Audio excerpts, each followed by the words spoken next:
So unfortunately, I guess I have what some people call a Cao Lao face. I also don't have a particularly inspiring story about how I started volunteering with the Workers' Party. But I've never let how I look in person or on paper stop me from working for all Singaporeans. I believe strongly in greater transparency and freedom of information laws, and would like to see Singapore with greater press freedoms, because I believe this is important in speaking truth to power and holding our institutions accountable.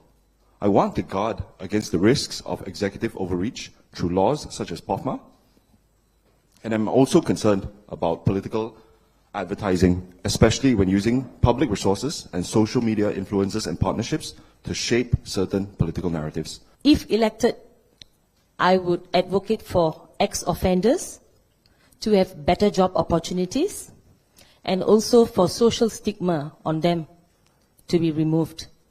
Secondly, I would like to focus on our students.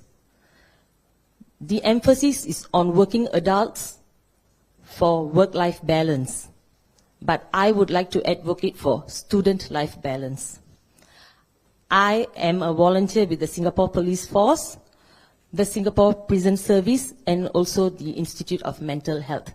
I've met people from all walks of life, and I'm able to easily interact with them and know their concerns.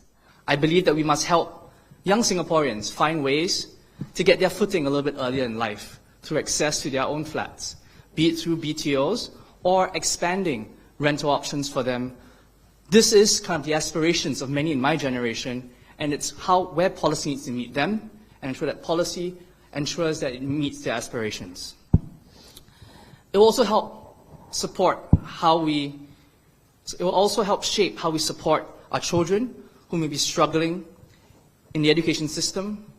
It will allow us to take a fresh look at reducing class sizes and also take a sober perspective on whether the pervasiveness of tuition in Singapore has the potential of disguising some real gaps in the education system, gaps which those who don't have access to tuition will be placed in a very severe disadvantage without it.